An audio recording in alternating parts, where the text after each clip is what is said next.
Far away from the small blue planet we call Earth, there was a quiet decision made by civilizations that lived among the stars. They were not human. They were not gods either. They were simply travelers, thinkers, and explorers who had been moving through galaxies long before human beings even learned to light fire. These civilizations had built a vast network of worlds known as the United Confederation of Stellar Systems. They didn't see themselves as rulers of the universe. Instead, they saw themselves as caretakers, beings whose duty was to understand, not to conquer. For a long time, Earth had remained hidden from their focus.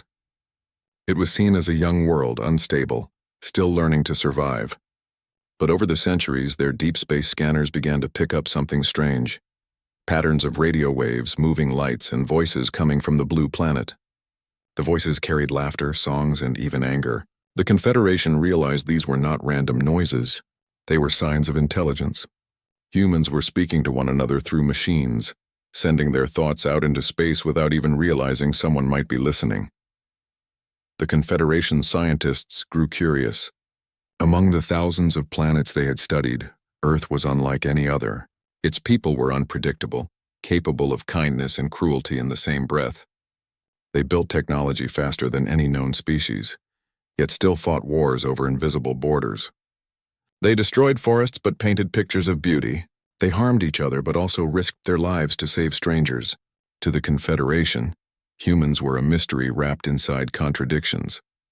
That mystery was what led to Project Horizon, a quiet mission that would send a small group of scouts to observe Earth closely.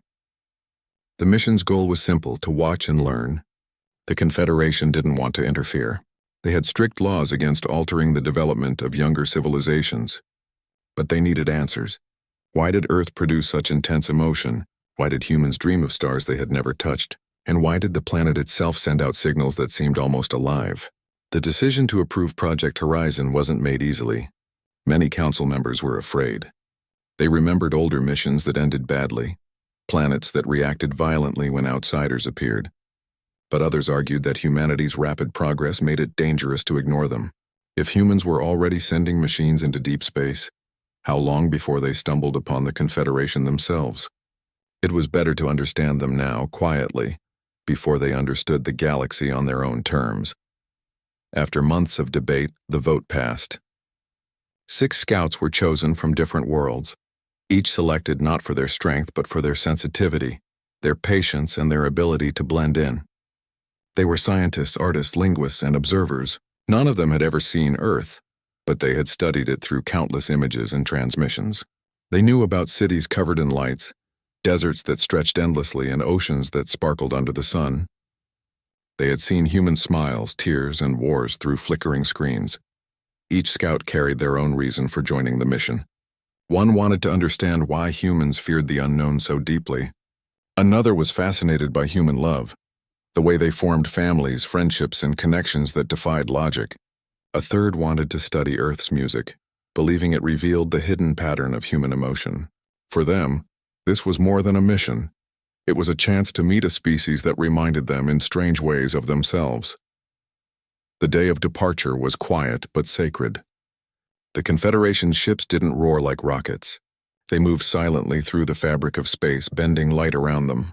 The 6 scouts entered their vessel, a smooth, silver structure shaped like a drop of water.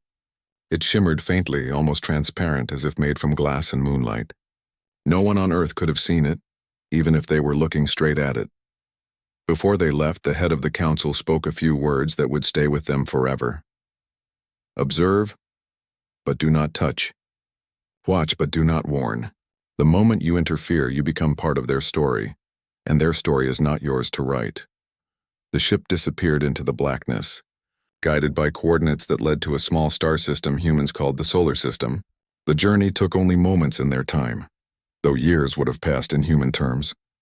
When they arrived, they saw Earth hanging like a jewel against the darkness. Blue oceans, white clouds, and green land spread beneath them. It looked peaceful, innocent even, nothing like the violent and emotional world they had heard about. They parked their ship behind the moon, hidden from human detection. From there, they began their observations. The scouts tuned into Earth's digital noise, television signals, radio broadcasts, and internet waves. The planet was alive with information. Millions of voices shouted, sang, and argued across invisible frequencies. To the scouts, it was overwhelming at first. They had never heard such chaos mixed with such beauty. One of them described it perfectly in her report. Earth sounds like confusion and hope playing at the same time. Over time, the scouts started to see patterns. They noticed how humans built connections not through biology, but through shared emotion. A song could unite strangers. A story could make millions cry. They saw kindness in people who had nothing, and selfishness in those who had everything. Every observation made the planet more fascinating and more dangerous. As days turned into weeks, the scouts grew emotionally attached to what they were watching. They laughed at human humor, felt sadness at their tragedies, and even started dreaming in human symbols. It was strange. No other observation mission had ever caused such deep emotional influence. The scouts began to feel as if Earth was watching them back, as if the planet somehow knew it was being studied. Still, they continued. They cataloged thousands of hours of human history, art, and speech. They learned every language, studied ancient religions, and even monitored the online world that humans called social media. What shocked them most was how easily humans revealed their hearts to strangers through screens. They saw loneliness, hope, and love spilling out into the digital sky. Every post, every message, a tiny cry for connection. The lead scout wrote in his private log, "Humans live in a world full of people, yet each one feels alone. Perhaps that's their greatest mystery." Slowly, the team started to argue among themselves. Some wanted to go further, to land quietly on Earth and observe people up close. Others warned that it was too dangerous. Humanity's fear of the unknown was powerful. Even a single mistake could expose their existence. But curiosity is a powerful thing, and on Earth, curiosity had always led to discovery and danger. As the debate grew, the scouts began to receive strange signals from the planet's surface, pulses of data that didn't match any known human transmission. They came from deep beneath the oceans, repeating in rhythmic patterns. At first, the team thought it was a machine malfunction, but when they decoded it, the signal formed a simple repeating phrase, "Who is watching?" The team dismissed it as coincidence, but the question lingered in their minds. Were they truly the observers, or were they being observed too? As their first month on Earth's orbit ended, the scouts compiled their initial report for the Confederation. It described humans as both dangerous and beautiful, a race capable of destruction, but also of unimaginable kindness. They recommended continued study, and perhaps in the far future, cautious contact. But one note stood out from the rest. The youngest scout added a final line before sending the report. "If they ever look up long enough, they'll find us. And maybe we'll find ourselves in them." The report was sent, the data confirmed. And as the ship continued to orbit silently around the moon, the scouts stared down at the glowing world below. They didn't know then that this peaceful beginning would soon turn into silence, that one day their voices would fade into Earth's own signals. For now they were only watchers, curious, distant, and full of wonder.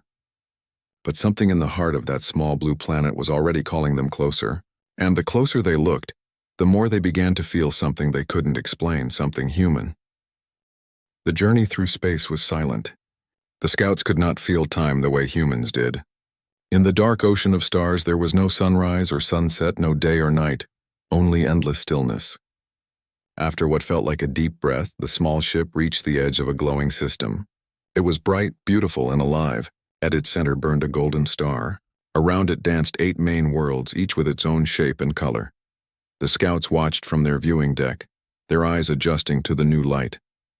One of them whispered softly, "So this is the home of the human race."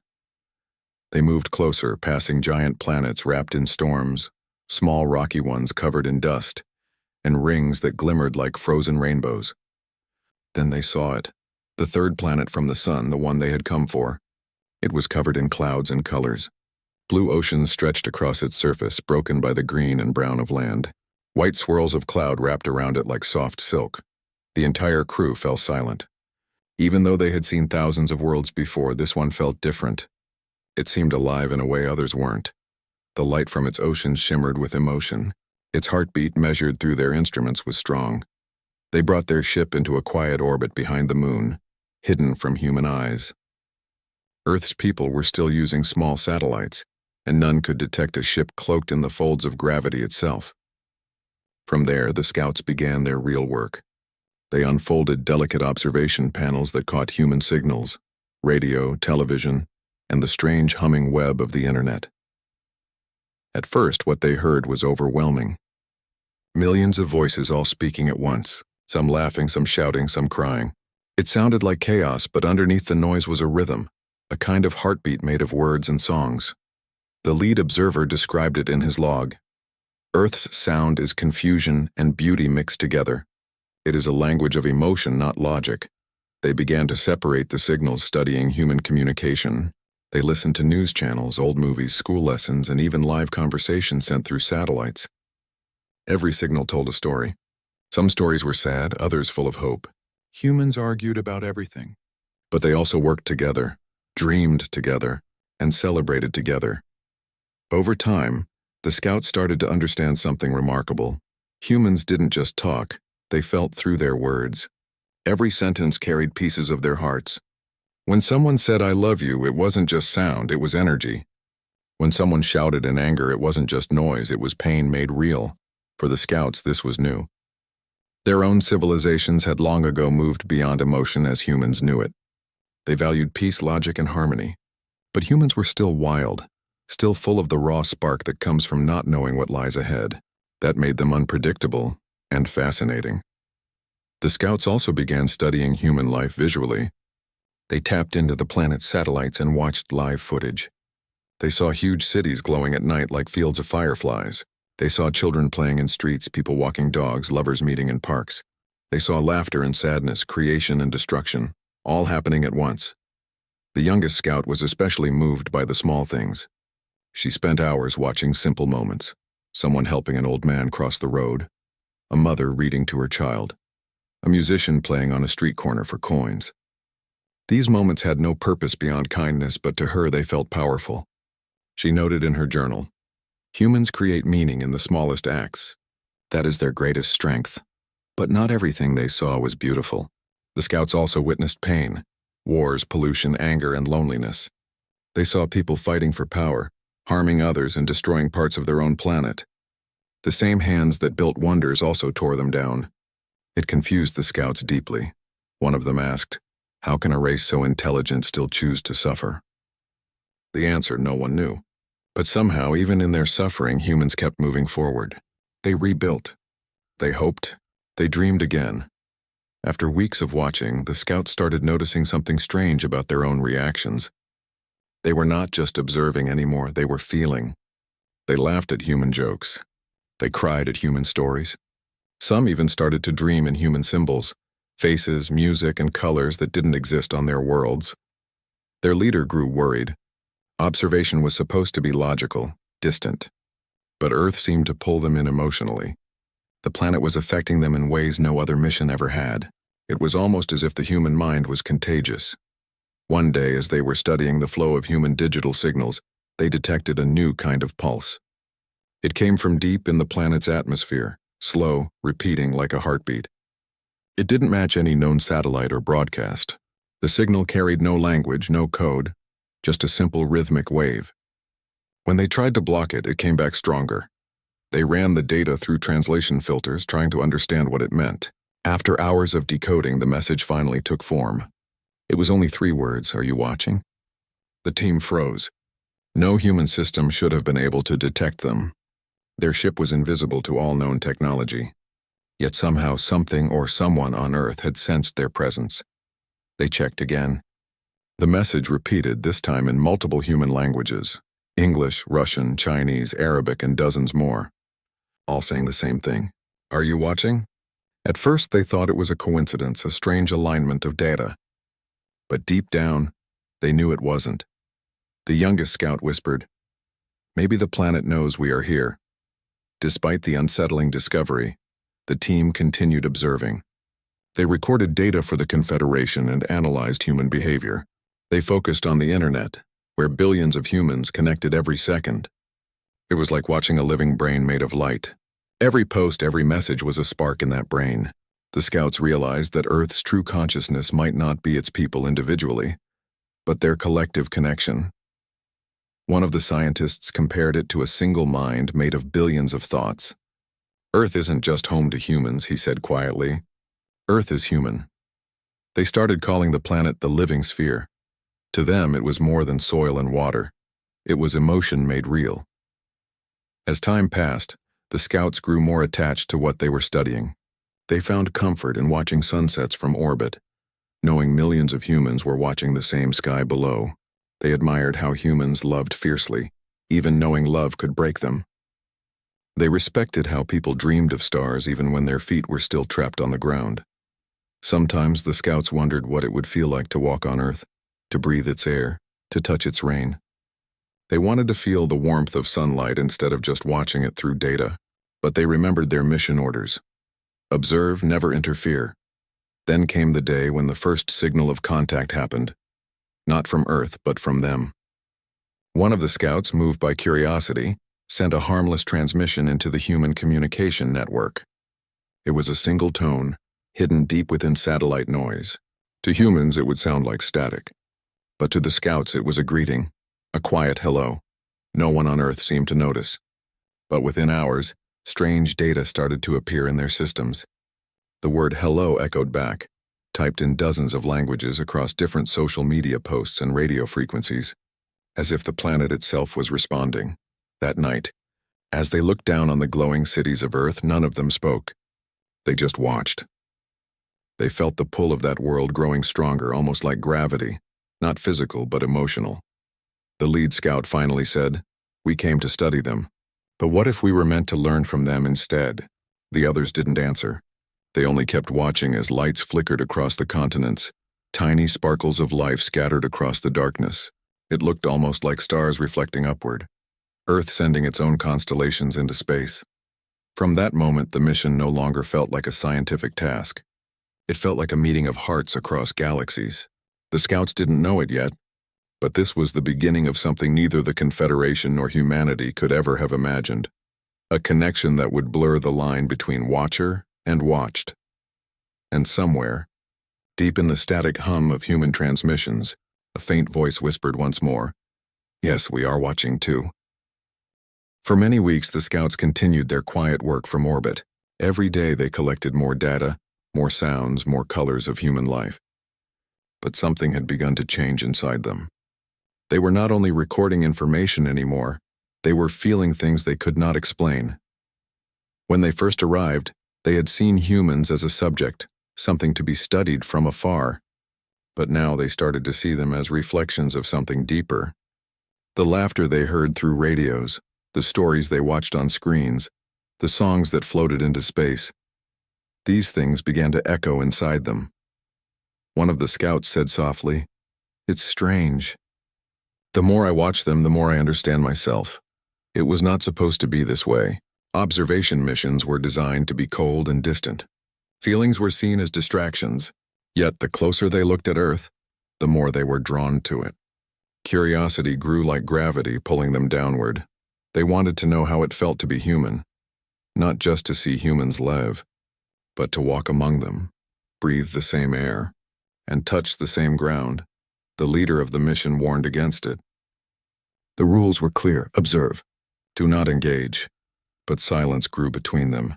Rules had never faced something like Earth before. Finally, one evening, as Earth's horizon glowed with golden sunlight, 3 scouts made their decision. They would go down, not to interfere, not to reveal themselves, but just to experience the world for a short time. They promised to stay hidden and send data back every few hours. The leader hesitated, but in the end he didn't stop them.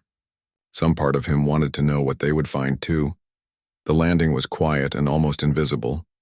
Their small pods entered Earth's atmosphere like falling stars, breaking through layers of cloud and light. To humans below, they were just another meteor shower. No one knew that something or someone was arriving from beyond. Each scout landed in a different place. One found herself near a city that never slept, full of noise, lights, and motion. Another came down in a green valley, where mountains touched the sky and rivers flowed like glass. The third landed near a cold research station at the edge of the world, where ice stretched endlessly and silence had a voice of its own.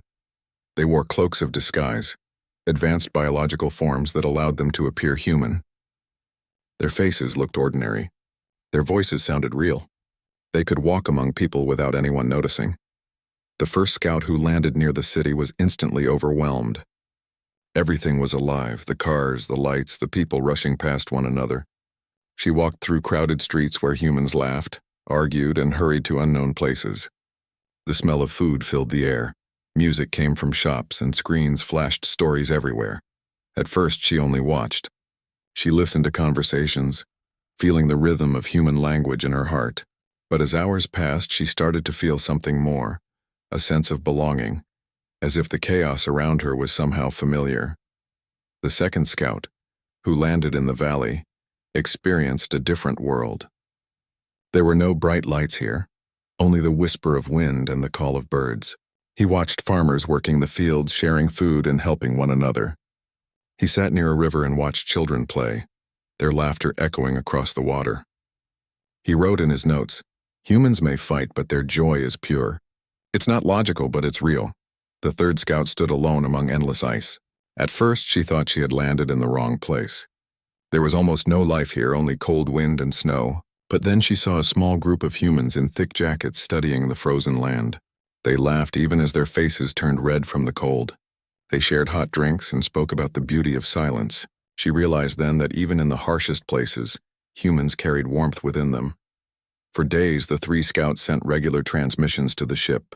They described what they saw, what they felt, and how humanity was more complex than they had ever imagined. But after a week, the first sign of something strange appeared. The transmissions from the city scout began to distort. Her words became faint, covered in static.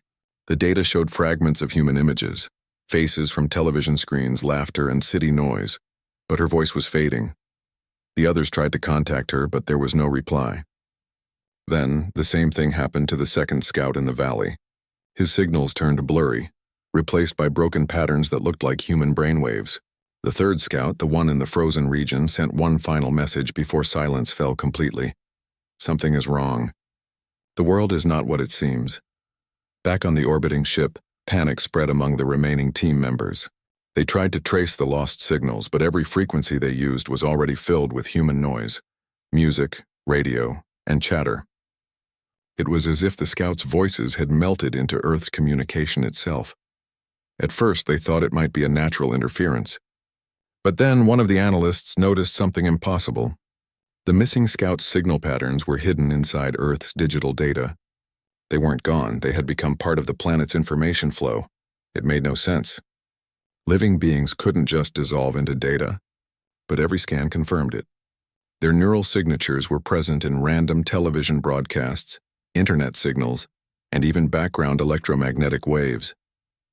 It was like the planet had absorbed them. The leader refused to believe it. He replayed their last moments again and again, hoping to find an answer.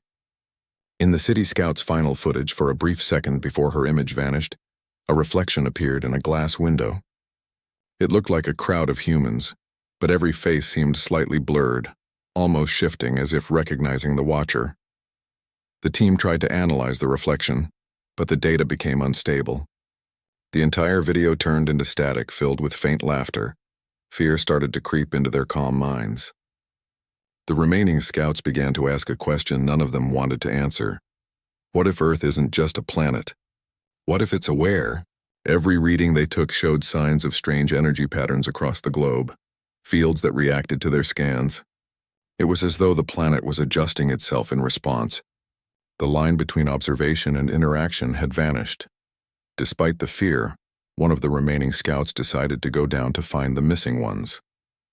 "If they are still there," he said, "I will bring them back."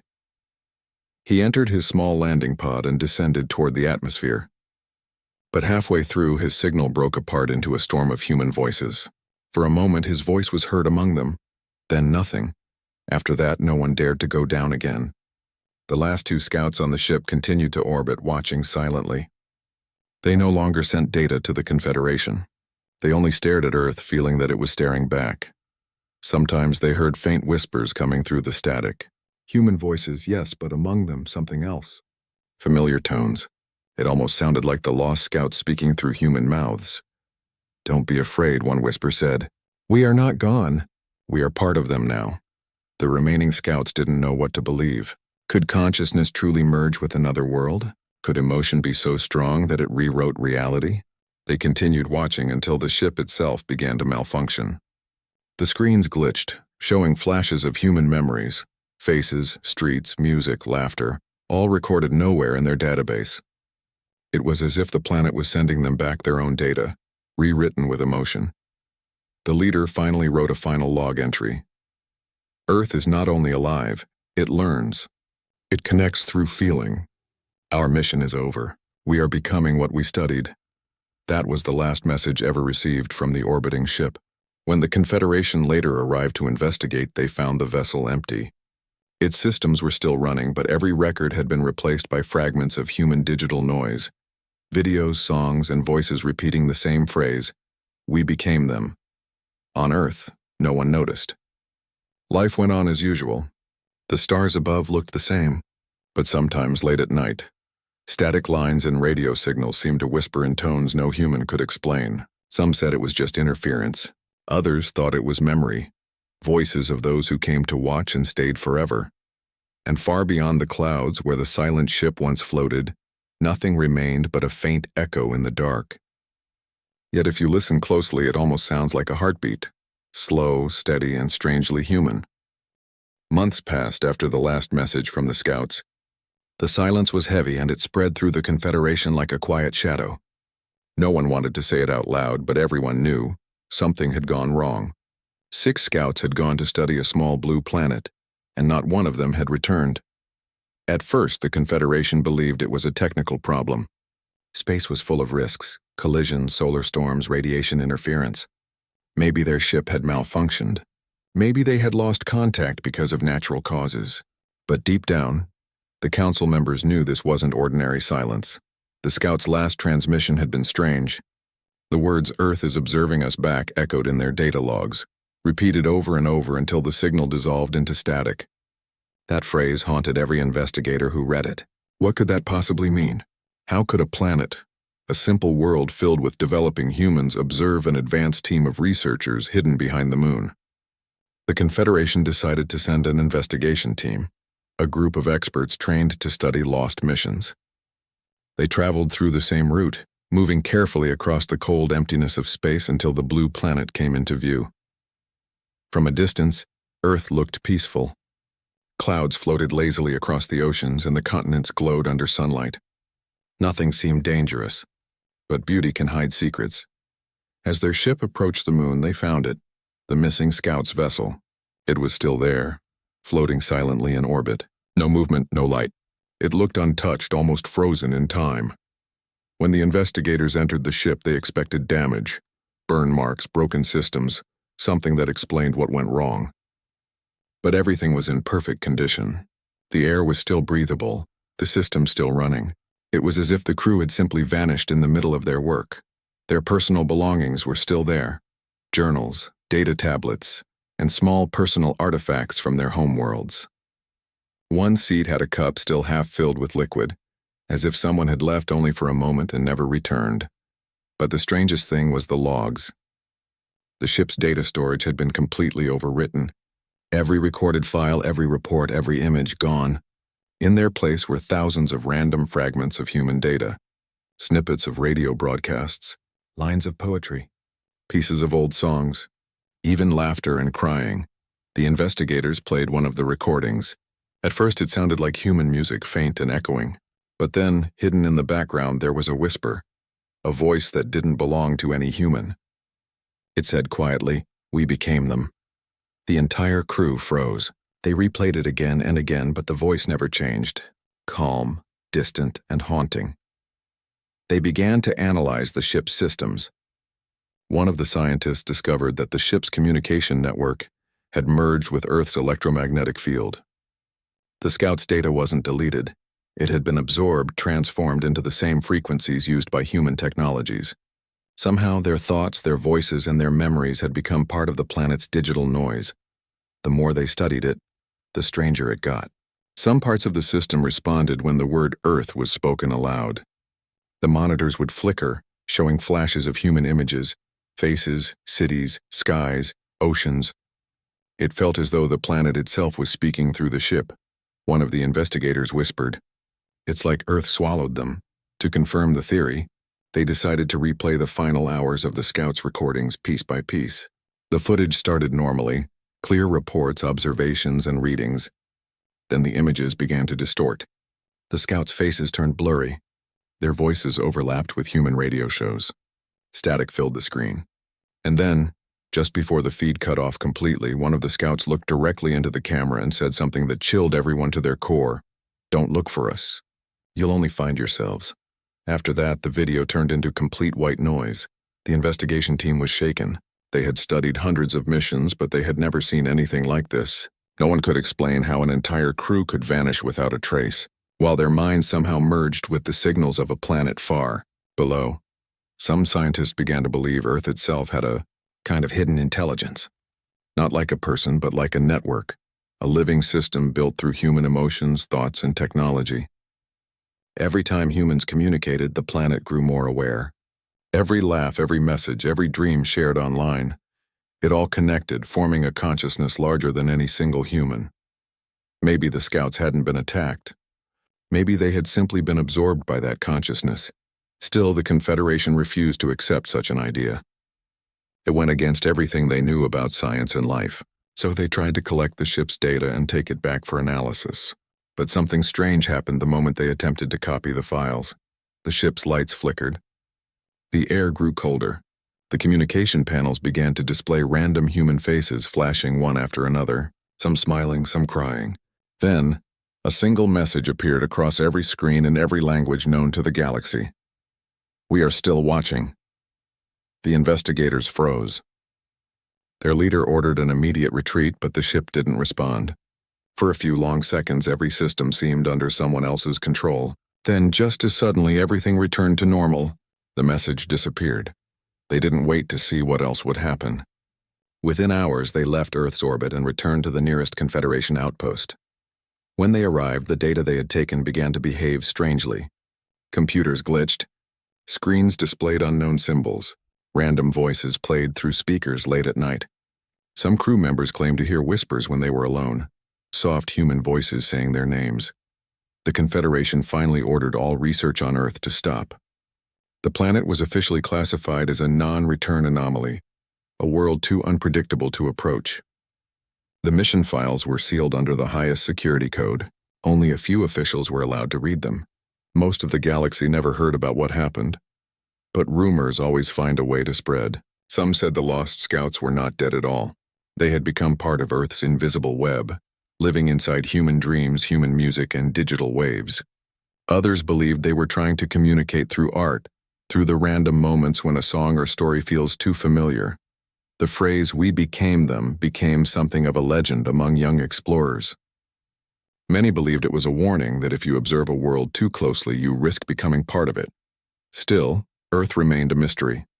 The Confederation's maps marked it with a simple note: no contact, cognitive hazard. But every few decades, signals would still appear, tiny bursts of strange data that matched the scouts' old communication patterns. It was as if the planet itself remembered them. One of the original investigators, now old and near the end of her life, wrote a personal note that was never published. In it, she said, "I sometimes dream of Earth. I see the blue oceans and the lights of its cities. And in those dreams, I hear voices calling softly through static. They sound human, but I know who they are. They never left. They're still down there, inside that living, breathing world." Even now, centuries later, the story continues to circulate among travelers. Some who pass near Earth claim to hear faint whispers in their communication systems, like echoes from another time. The voices are calm, almost comforting, and they always say the same thing: "Do not fear us. We are part of you now." Whether it's a haunting, a warning, or something far greater, no one knows. But one truth remains: after the scouts vanished, the galaxy never saw Earth the same way again. It was no longer just a small blue planet filled with life. It had become something mysterious, something aware. And from that day forward, no scout dared to return. The silence around Earth was no longer emptiness. It was a quiet reminder that sometimes the observer and the observed are not so different after all. When the wind passes over Earth's mountains, when the ocean hums softly at night, or when a sudden static whisper touches a radio, some say those are the voices of the ones who came long ago. They didn't disappear. They simply became part of the story of this strange living planet. And maybe when humans look up at the stars and wonder if someone is watching, they're not just imagining it. Maybe the watchers are still there within them, listening, feeling, and quietly remembering. Time passed, but the story of the missing scouts never faded away. The Confederation tried to hide it, sealing the files deep inside their archives. They wanted to erase every trace of the mission, every whisper, every rumor. But some stories don't die. They stay alive, carried by those who still dream and still wonder. The officials who led the investigation wrote their final report. It was short and simple. It said the scouts were lost due to an unidentified energy phenomenon. Nothing more. The report didn't mention the voices, the strange data, or the eerie message that had appeared across their screens. Those details were locked inside a separate document, one that no one outside the council was allowed to see. They called it the Forbidden Report. Only a handful of people ever read it. Those who did were never quite the same afterward. The report described in quiet, careful words what the investigators had truly seen. It spoke of voices that came from the empty ship, whispers that sounded both human and not. It described energy readings that behaved like thought, patterns that responded to emotion. It revealed that Earth's electromagnetic field had begun to pulse in the same rhythm as the lost scouts' brain signatures. It was as if the planet had learned their minds and was repeating them softly, over and over again. The final line of the report said, "Contact with Planet Sol 3 has resulted in absorption rather than communication. The subjects have not vanished. They have transformed." No one knew what that meant exactly, but the council was terrified. If it was true, it would mean that Earth was not just alive, it could change what touched it. So the report was buried. The people involved were ordered never to speak about it. Every piece of technology related to the mission was dismantled. The ship that had once orbited Earth was sent drifting into the outer void, where no one would ever find it again. But secrets have a way of leaking through cracks. A junior data archivist, whose job was to organize digital records, stumbled upon fragments of the forbidden files. He wasn't supposed to see them, but curiosity is a dangerous thing. He opened one of the old recordings, one that hadn't been fully erased. At first, it was just static. Then through the noise, he heard faint music, human music, the kind that once played on old Earth radios.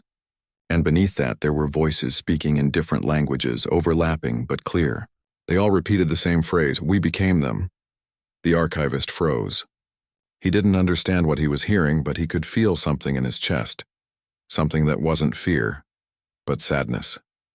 He closed the file, but from that night on, he couldn't sleep without hearing whispers through his communication system. They were never loud, just soft enough to remind him that the story wasn't over. Months later, parts of the forbidden data began to appear in random places across the Confederation network. Strange visual patterns showed up in broadcast screens. Music files started playing extra notes that no composer had written. Communication systems sometimes glitched, showing flashes of blue oceans, human faces, and city lights before returning to normal. At first, people thought it was a technical error, but when researchers tried to trace the source, they found something deeply unsettling. The signals came from nowhere. They didn't pass through any satellite, any known frequency, or any data system. They simply appeared. It was as if the lost scouts, or whatever they had become, were still sending messages from a place between worlds. The council tried to suppress the panic by blaming solar interference, but whispers spread quickly among the scientists. They began calling it the Echo of Earth. It became a quiet legend told among space travelers. Some said that when you pass near the solar system, you can hear faint voices through your ship's walls. They say it sounds like radio static at first, but if you listen long enough, the static turns into words, and those words are always different for everyone. Some hear laughter, some hear crying, others hear a simple greeting. "Hello, traveler." Of course, the Confederation never confirmed these stories. Officially, no one was allowed to approach Earth again. It became known as a forbidden zone, not because of danger, but because of something deeper, something that couldn't be understood.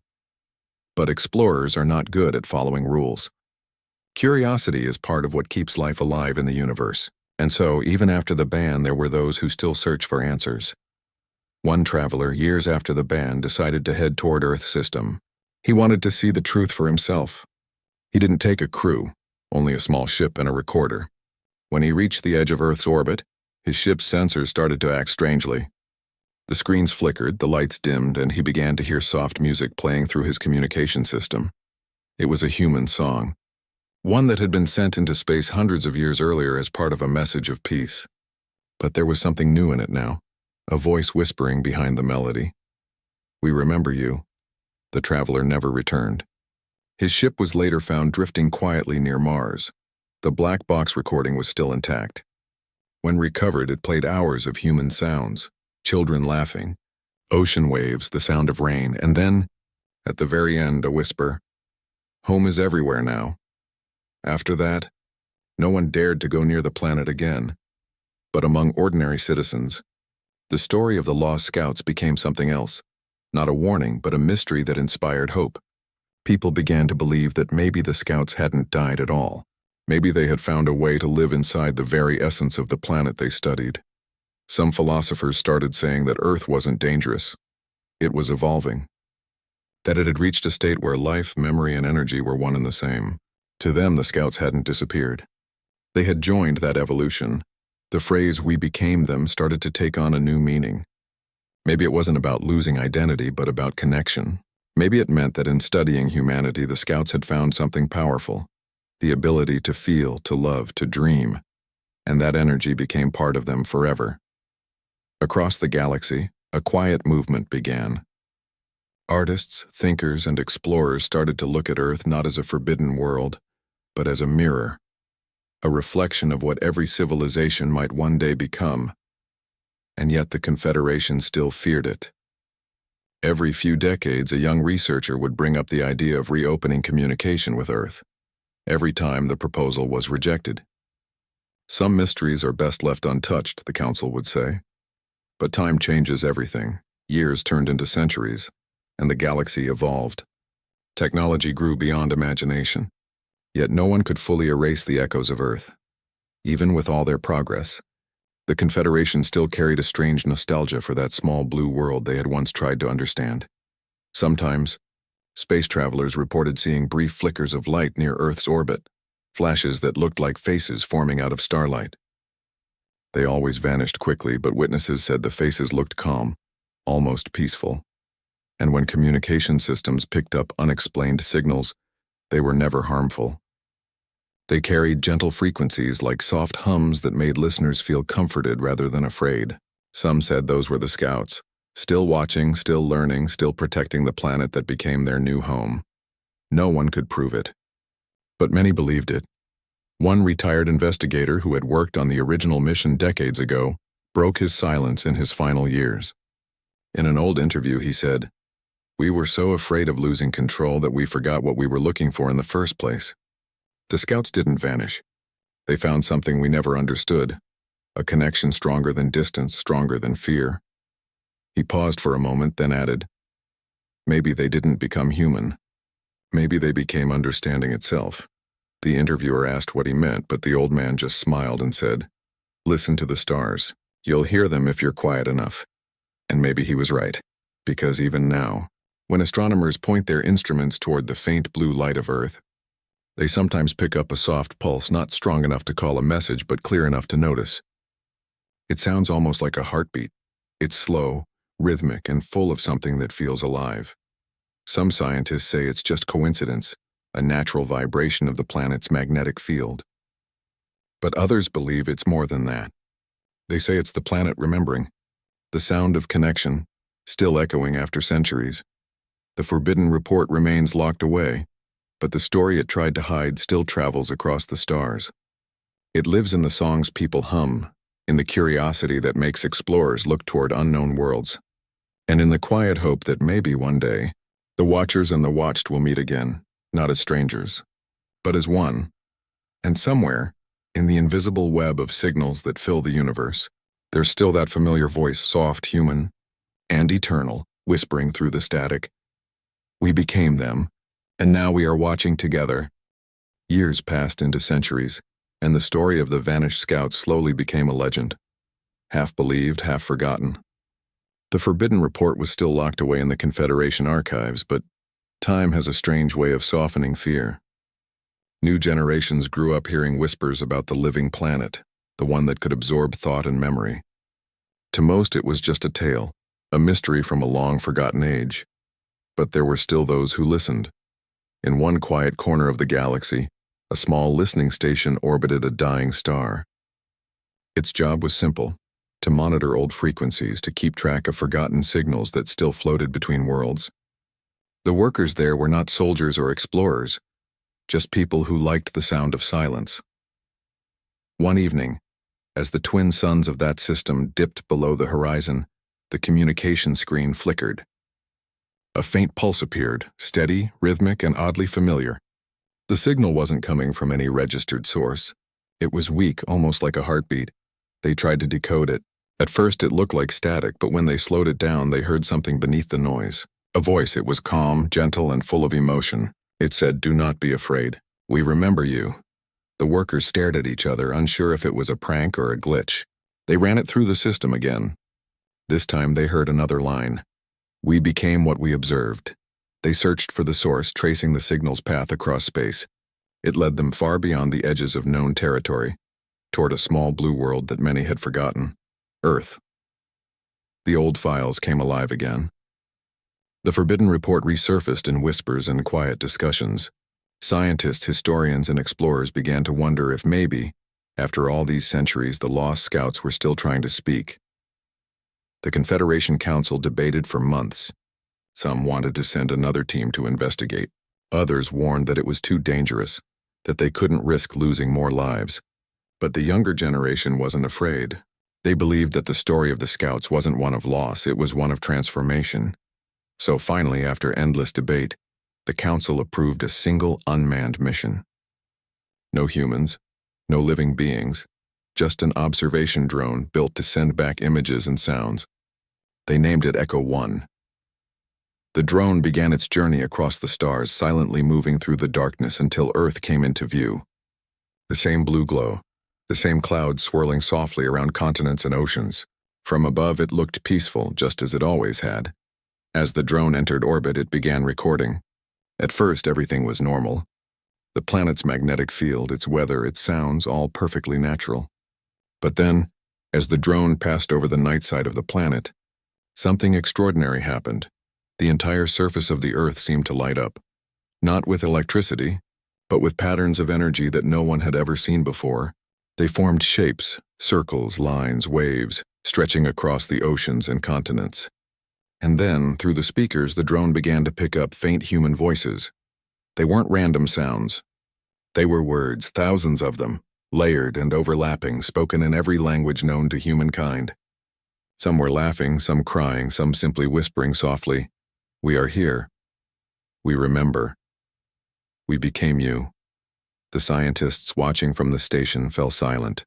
It wasn't just a recording, it was communication. The planet itself was speaking. The patterns on Earth's surface began to move like flowing light. They formed the shape of a human hand for a moment, reaching outward toward the stars before fading again into the clouds. The signals from the drone showed that Earth's energy field had expanded slightly, almost as if the planet was aware of being watched. Then came a final message, transmitted directly to the drone. The words appeared on its digital screen, written in a language that didn't exist, but when translated through their system, it said, "Connection complete. We are not gone. We are within." After that, the signal faded and the planet returned to silence. When the drone came back, its data was unlike anything the Confederation had ever seen. Every byte of its storage was filled with patterns, mathematical, emotional, musical. It was as if Earth had sent back not just a message, but a piece of its consciousness. And inside that data, deep in the layers of code, was something unexpected. 6 unique brainwave patterns. The same ones that belonged to the original scouts. They were still there. Not alive in the way people understood life, but alive in thought, in memory, in energy. The planet hadn't destroyed them, it had changed them. Their curiosity, their feelings, their wonder. It all became part of the planet's living network. The Confederation's scientists spent years trying to decode what the patterns meant. They discovered that every time someone on Earth felt something, joy, sadness, hope, those same energy waves rippled outward into space. It was like the planet was sharing emotion with the universe itself. The Scouts hadn't just become part of Earth. They had become part of every living thing on it. Over time, this discovery began to change the way people thought about connection. The story spread again, but this time it wasn't a tale of fear. It was a story of unity. Children grew up hearing about the Scouts who had gone to study a distant planet and had instead become part of its spirit. Artists painted them as beams of light, whispering through wind and water. Musicians wrote songs inspired by the idea that emotions could travel across stars. And scientists began to believe that consciousness wasn't limited to bodies. It could exist anywhere energy flowed. The council eventually released a portion of the Forbidden Report to the public. It didn't tell everything, but it confirmed one thing. The energy signatures of the Lost Scouts persist within Earth's biosphere. Communication possible through emotional resonance. That phrase, emotional resonance, became a symbol of hope. It meant that even across vast distances, connection was possible. It meant that even when voices were lost, they could still be heard if one listened closely enough. Centuries later, explorers from new civilizations began to travel near Earth's system again. They didn't land, but they often stopped to listen. They said the silence around Earth wasn't empty. It was full of whispers. Soft, kind, almost like a lullaby. When ships passed too close, their communication system sometimes caught fragments of old songs, human laughter, or the faint sound of rain, and every once in a while a gentle voice would say, "Welcome back." No one could explain how it happened. But deep inside, everyone who heard it felt the same thing, a strange warmth, as if the universe itself remembered them. The legend of the Scouts became more than just a story. It became a reminder that everything in the universe is connected, that every act of observation, every thought, every feeling leaves a trace, that maybe, to truly understand another world, one must first become part of it. The galaxy changed because of them. The fear that once surrounded the idea of the unknown slowly turned into respect, even love. Scientists began to approach exploration differently, not as a mission to control, but to listen, to understand. And sometimes, when a traveler stared at the blue glow of Earth from afar, they swore they could feel something gentle reaching back through the darkness, a pulse, a heartbeat, a quiet invitation. Perhaps the Scouts were still there, watching through the eyes of storms, whispering through the rustle of trees, glowing softly through the lights of human cities. Maybe they were still guiding the world they became part of. Or maybe they had become something even bigger, something that connected every star, every world, every heart that ever dared to wonder. And so the story ended not in fear, but in peace. The galaxy no longer called Earth the Forbidden Planet. They began calling it the Listening World. Because even now, across the great distance of time and space, it listens, it remembers. And when someone out there looks toward it and whispers into the stars, the silence answers softly, in the voice of those who were once human, once alien, and now eternal. We hear you. We are you. We became one. And with that, the story of the Scouts, the ones sent to observe a little blue planet, came full circle. They had set out to study life, but instead they had found the meaning of it. Because in the end, life was never about observation or control. It was about connection, about becoming part of something greater than yourself, about listening to the world, to others, to the quiet hum of existence that ties everything together. And somewhere, through the endless silence of space, that hum still carries a voice. Gentle, eternal, and full of wonder. We became them, and now together we are the galaxy's memory.